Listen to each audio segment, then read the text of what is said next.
have you ever stopped to think about how you think? It sounds a little meta, I know, but the truth is, our own minds, even the smartest ones, can lead us down some pretty bad roads. Today, we're going to look at some of those invisible traps and, more importantly, figure out how we can learn to see them and step right around them. So, let me ask you a question, and be honest. Have you ever found yourself an hour into a movie realizing it's absolutely terrible, but you stick it out anyway, just because you paid for the ticket? Or maybe you've overstuffed yourself finishing a meal you weren't even enjoying just so the money wouldn't go to waste?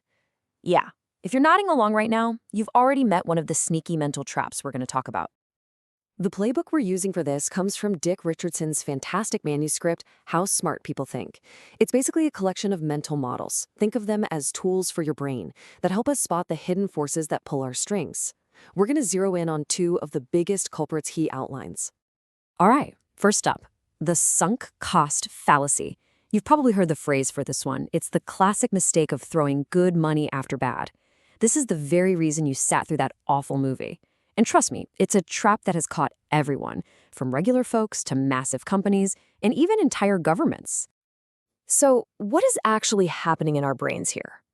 Well, the sunk cost fallacy is this weird bias we have to keep going with something even when it's clearly failing, simply because we've already sunk time, money, or effort into it. Those are the sunk costs. They're gone. You can't get them back. But our brain is just allergic to the idea of waste, so we double down, hoping we can somehow turn it all around and make that initial bad decision look good. And if you want to see a big, and I mean really expensive, example of this in action, look no further than the story of the Concorde supersonic jet. This thing is such a perfect case study that the fallacy is sometimes just called the Concorde fallacy. Just look at this timeline. It tells the whole story. It kicks off in the 60s with all this optimism, right? A supersonic jet. But then, pretty quickly, the costs just explode. It became obvious this thing was never going to make any money. So did they pull the plug? Nope. The British and French governments just kept dumping more and more money into it. And the reasoning was always the same. We've come too far to quit now. The result? An incredible piece of engineering, for sure, but an absolute financial catastrophe. You know, it really brings to mind this simple but absolutely brilliant piece of wisdom from Will Rogers, which Richardson quotes in the manuscript. When you find yourself in a hole, stop digging. That's it. That's the perfect antidote. What's gone is gone. The only thing that really matters is making the best choice you can right now. So, how do we force ourselves to stop digging? Well, the manuscript gives us a few really practical tools.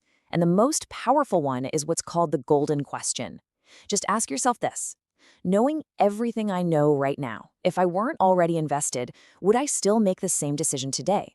If that answer is no, well, it's time to walk away. Another great trick is to decide on your stop digging points before you even start. Think of them like pre-planned exit ramps on the project highway. Okay, so if the sunk cost fallacy is about digging yourself deeper into a hole, our next trap is the bias shovel that makes you want to keep digging. It's called confirmation bias. And it's all about our brain's sneaky little habit of seeing exactly what it wants to see and ignoring everything else. Think of it this way. Your brain is more like a lawyer than a scientist. A scientist is trying to find the truth wherever it leads. A lawyer, on the other hand, starts with a conclusion and then goes looking for evidence to back it up. That's confirmation bias in a nutshell. We actively hunt down stuff that proves we're right, and we build this little mental fortress to keep out anything that suggests we might be wrong. Why? Because it feels good to be right. And for a really modern and frankly scary example of this, we have to talk about the spectacular rise and fall of Elizabeth Holmes and her company Theranos. This chart just lays it out so clearly. On one side, you have the amazing story Holmes told herself and everyone else. And on the other, you have the mountain of facts she just ignored. You can see how she surrounded herself with believers and just pushed away anyone who dared to question the technology. And this is how these traps feed each other.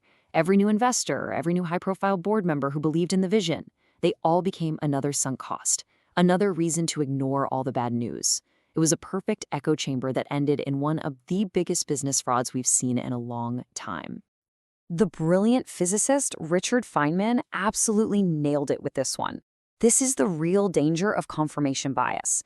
It's not really about other people tricking us. It's that we are incredibly, incredibly good at tricking ourselves. And being smart doesn't make you immune. In fact, it can just make you better at building those rationalizations for your own bad ideas. So how do we fight this? How do you break out of your own echo chamber? Honestly, it takes work. You have to become a kind of belief detective. You have to actively go looking for evidence that you're wrong. Ask yourself, what information, if I saw it, would change my mind on this? Then make it your mission to go find it. Try to argue the other side's case even better than they can. It feels uncomfortable for sure, but it's the only way to know if your ideas are actually solid. So what's the big takeaway here? Well, avoiding these mental traps isn't really about being smarter in the traditional sense, like having a higher IQ. It's about being more aware and more disciplined. It's about using the right tools to fight back against our brain's default setting, which, let's be honest, is often a little bit lazy. And this really gets to the core of what Richardson's manuscript is all about. We live in a world where we're basically drowning in information. The antidote isn't more information, it's having better frameworks, better mental models to make sense of the information we already have. These models act like guardrails to keep our thinking on track. The legendary investor Charlie Munger has a great way of putting this. He calls it building a latticework of mental models. His whole point is that if your only tool is a hammer, you start to treat every single problem like it's a nail. But if you build up a whole toolbox of these models from different areas, like psychology, economics, biology, you can look at a problem from all these different angles. And that's when you start making truly robust decisions. So we want to leave you with one final question to chew on. Think about it for a second. Honestly, what is one really strong belief that you hold? Could be about your career, a relationship, anything that you have never, ever actively tried to prove wrong. Your answer to that question might just be the first step to thinking a whole lot smarter.